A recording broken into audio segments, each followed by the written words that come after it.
Malachie chapitre 3. Voici, j'enverrai mon messager, il préparera le chemin devant moi. Et soudain entrera dans son temple le Seigneur que vous cherchez, le messager de l'alliance que vous désirez. Voici, il vient, dit l'Éternel des armées. Qui pourra soutenir le jour de sa venue? Qui restera debout quand il paraîtra? Car il sera comme le feu du fondeur. Comme la potasse des foulons, il s'assiera, fondra et purifiera l'argent, il purifiera les fils de Lévi. Il les épurera comme on épure l'or et l'argent. Ils présenteront à l'Éternel des offrandes avec justice. Alors l'offrande de Juda et de Jérusalem sera agréable à l'Éternel, comme aux anciens jours, comme aux années d'autrefois.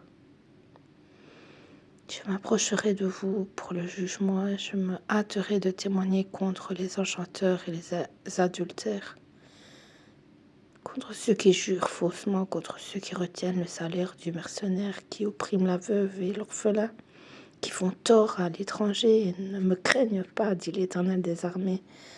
Car je suis l'Éternel, je ne change pas, et vous, enfants de Jacob, vous n'avez pas été consumés.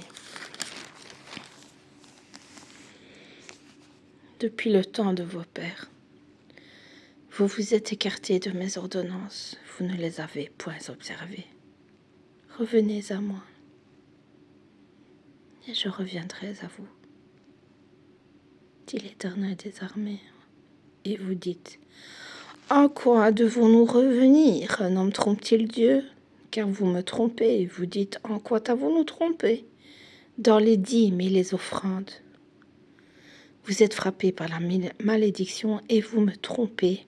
La nation tout entière rapportée à la maison du trésor toutes les dîmes, afin qu'il y ait de la nourriture dans ma maison.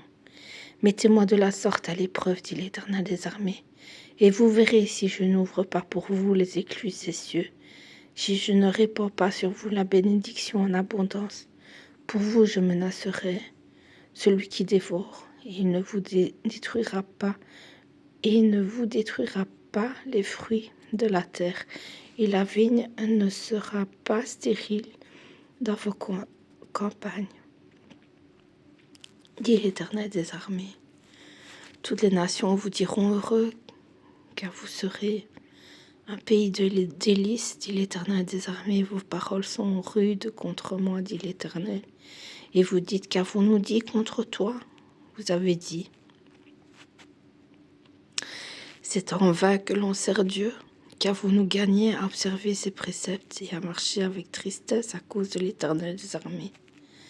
Maintenant nous estimons heureux les hautains, oui, les méchants prospèrent, oui, ils tentent Dieu, ils échappent. Alors ceux qui craignent l'Éternel se parlèrent l'un à l'autre.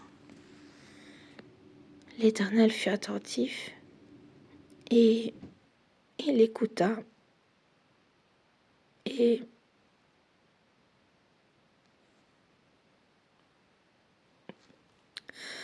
un livre de souvenirs fut écrit devant lui pour ceux qui craignent l'Éternel et qui honorent son nom. Ils seront à moi, dit l'Éternel des armées, ils m'appartiendront au jour que je prépare. J'aurai compassion d'eux, comme un homme a compassion de son fils qui le sert, et vous verrez de nouveau la différence entre le juste et le méchant, entre celui qui sert Dieu et celui qui ne le sert pas.